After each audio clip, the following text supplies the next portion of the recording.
अस्सलाम वालेकुम, मैं हूँ सैयद साइम अली और आप देख रहे हैं लीडर टीवी।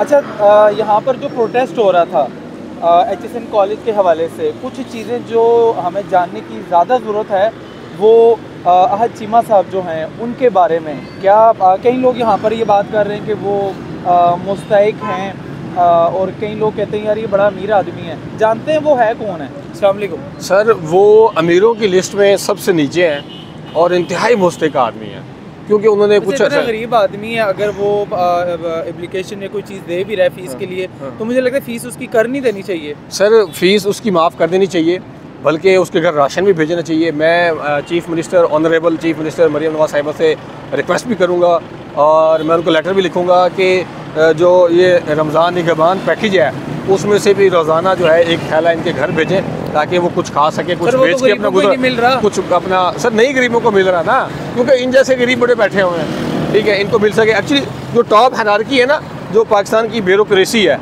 जो एक टॉप लीडरशिप है, उसके अंदर ये सबसे ज़्यादा गरीब आदमी है। क्योंकि इन्होंने ना कुछ अर्सा पहले $2 लाख के करीब अपने भाई को इन्होंने पैसे भेजे थे, जो अमेरिका में रहते हैं, और वहाँ पे इनका एक पोल्ट्री फार्म जो है वो चलाते हैं। और पोल्ट्री फार्म भी इन्होंने ऐसे बनाया था कि जब ये वहाँ पढ़ने के लिए गए हुए थे तो इनको ना चूज़े कहीं से मिले, तो ये एक चूज़ा इन्होंने पाला, फिर दूसरा लिया, फिर अंडे से चूज़े निकलवाए, तो इनके जिस क्वार्टर में ये रहते थे बेचारे, वहाँ बहुत सारे चूज़े हो गए।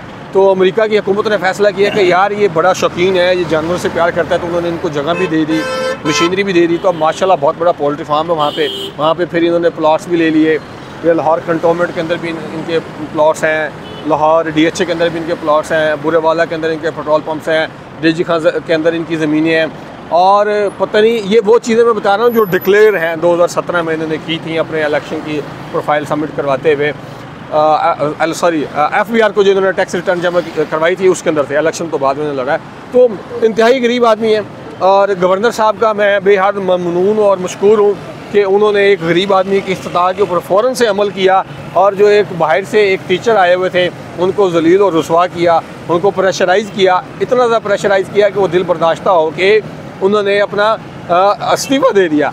8 साल से वो यहाँ पे टीचिंग कर रहे थे, और सुनने में आया कि उस टीचिंग के अंदर HSN का बहुत ज़्यादा जो है वो रेवोल्यूशन आया, बहुत ज़्यादा चीज़ें चेंज हुई हैं, बच्चों का माइंड सेट मज़ीद ग्रोथ कर गया। हालांकि ऐसा होना नहीं चाहिए कि एक ही इंस्टीट्यूशन के ऊपर आप $1 मिलियन लगा दें, बाकी इंस्टीट्यूशंस के ऊपर भी लगाना चाहिए और सबको बराबरी की सतह पे मिलना चाहिए। असल में माशरे में बिगाड़ी तब पैदा होता है कि जब आप बड़े भाई को ज़्यादा सहूलियात दे दें और छोटे भाई को सहूलियात ना दें, और माशरे में बिगाड़ आ जाता है। फिर चोरी चकारी, जना, डकैती, कत्ल, सारा कुछ बढ़।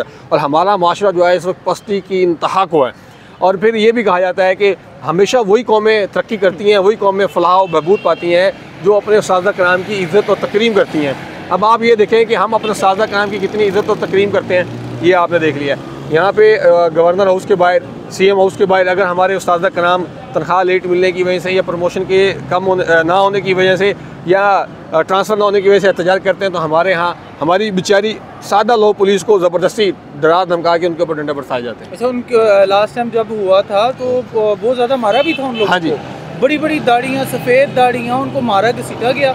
मैं वही तो कह रहा हूँ कि जब उस्ताद का एहतराम, इसीलिए तो हम पस्ती का शिकार है ना। आप देखें कि हमारे मौजूदा वज़ीर आज़म जब पिछले दफ़ा PDM के वज़ीर आज़म थे, तो उन्होंने एक लाइव ट्रांसमिशन के ज़रिए बोला था कि जब हम किसी मुल्क के अंदर दौरा करने के लिए जाते हैं तो उनके चेहरों से, उनकी आंखों से, तासुरात से लग रहा होता है कि यार ये लोग भीख मांगने के लिए हैं। ये ऑन रिकॉर्ड हमारे ऑनरेबल प्राइम मिनिस्टर ने कहा है, ठीक है। तो अब हमें कुछ सोचना चाहिए, हमें अपनी पॉलिसीज़ चेंज करनी चाहिए। हमें जो बेजा अखराजात हैं, अब कल हमारी honourable chief minister Maryam Nawaz साहिबा जब फैसलाबाद गई हैं तो उनके प्रोटोकॉल में 27 गाड़ियाँ थी, और हर गाड़ी जो है वो 3000 CC से ऊपर की थी, छोटी मोटी गाड़ियाँ नहीं थी। अब आप ये देखें कि जब इस तरह बेजा अखराजात किए जाएंगे तो मुल्क का ख़जाना खाली होगा। जब खाना खजाली होगा तो हमें IMF से भीख मांगनी पड़ेगी। कहा जाता है गरीबों के लिए बड़ा कर रहे हैं, बड़े पैकेज बना रहे हैं। सर, अगर इसके ऊपर बात करेंगे ना तो 75 साल से हम गरीबों को हमने क्या किया है, हमने सिर्फ भीख में लगा। मौजूद तंग ये कहता था कि अगर आपने किसी भूखे को खाना खिलाना है ना, तो उसे आप खाना नहीं खिलाएं, उसे मछली पकड़ना सिखाएं। हम लोगों ने क्या किया कि 75 साल से कभी इनको सपोर्ट प्रोग्राम है, कभी पीली टैक्सी है, कभी लैपटॉप स्कीम है, कभी सस्ता आटा राशन है, कभी कुछ है, सिर्फ भीख में लगाया हुआ है, लाइनों में लगाया हुआ है। दूसरी तरफ बांग्लादेश आज से 50 साल पहले हमसे आज़ाद हुआ था, ठीक है, वो बहुत पीछे था हमसे बहुत पीछे था। हम कहते थे कि ये 2 टके के नहीं है। आज वो देखें, वो उन्होंने $40 अरब की नेट एक्सपोर्ट की है गारमेंट्स की, चाइना को पीछे छोड़ दिया, सिर्फ अमेरिका को, बाकी दुनिया को वो कितनी करेंगे। और वहाँ पे कपास नहीं पैदा होती, कपास पाकिस्तान से जाती है, और गारमेंट्स आपको पता सारी कपास के ऊपर मुनहसर है। वो लोग कहाँ निकल गए? क्यों? उन्होंने पॉलिसीज़ चेंज किया। उन्होंने कहा जी हमने आवाम को भीख मंगा नहीं बनाना, हमने आवाम को रोज़गार देना है। अब ये देखें कि 15 अरब रुपए का रमज़ान पैकेज था। 15 अरब रुपए में अगर 1 अरब के अंदर एक फैक्ट्री लगती है तो 15 फैक्ट्रियाँ लग सकती थी। एक फैक्ट्री के अंदर अगर 1 लाख लोगों को रोजगार मिलता तो कितने लोगों को? एक थोड़ी से क्या बनना सर, मैं वही तो कह रहा हूँ ना, 15 अरब उन्होंने 1 महीने में खर्च कर दिया। 15 अरब के अंदर 15 बड़ी फैक्ट्रियाँ लग सकती थी। एक फैक्ट्री के अंदर अगर 1 लाख लोगों को रोजगार मिलता है तो इनडायरेक्टली 3 लाख लोगों को रोजगार मिलता है, तो 1 करोड़ लोगों को डायरेक्टली नौकरियाँ मिलनी थी। और वो जब तक फैक्ट्रियाँ चलती और उनको नौकरियाँ मिली थी, ये तो 1 महीने के अंदर पैसा उड़ गया। अच्छा, आपको लगता है अब गवर्नर साहब इस मामले को देखेंगे, इंसाफ की उम्मीद आपको लग रही है? सर, ये 1 लाइनर आंसर दूँ, चिकने घड़े का घूम नहीं ठहरते। आपको लगता है नहीं? कुछ भी नहीं होगा। 4-5 दिन रह गए हैं, उन्होंने रिजाइन दे देना और सॉरी उनका दे दिया हुआ, उनका टेन्योर पूरा हो गया। नए गवर्नर साहब आ जाएंगे, ये कहेंगे मैं तो हूँ ही नहीं, मेरे तो कुछ है ही नहीं, ख़त्म, मैं तो चला गया हूँ। अब जो नया आएगा बात ही ख़त्म हो जाएगी। जब नया प्रिंसिपल आएगा उसको डराया जाएगा, धमकाया जाएगा, क्या होगा ये अल्लाह पाक बेहतर जानता है।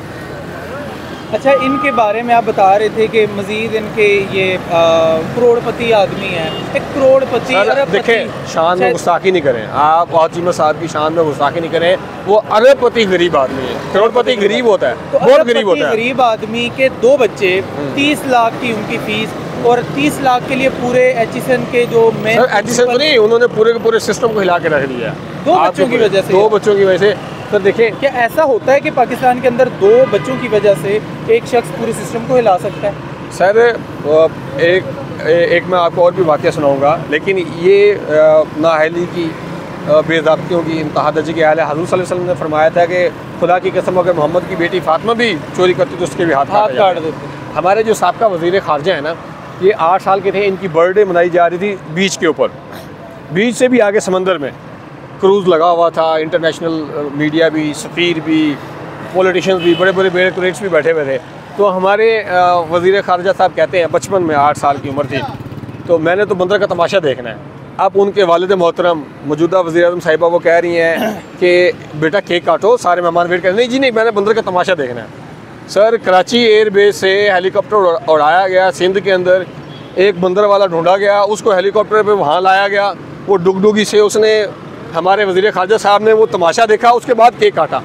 ये हमारी तारीख में ऐसा हो चुका है, और ऐसे बेतहा वाक़यात हैं। हेलीकॉप्टर के अंदर एक छोटा सा शौक पूरा करने का, हाँ, वो उसको लाया गया, डुगडुगी वाले को, बंदर वाले को लाया गया वहाँ पे शिप के अंदर, वहाँ पे वो डुगडुगी का तमाशा दिखाया गया। फिर वो हमारे वज़ीर ख़ारजा साहब अपने बचपन में खुश हुए थे, फिर केक काटा था और फिर फंक्शन था। ये है हमारी तारीख। अच्छा दोस्तों, यहाँ पर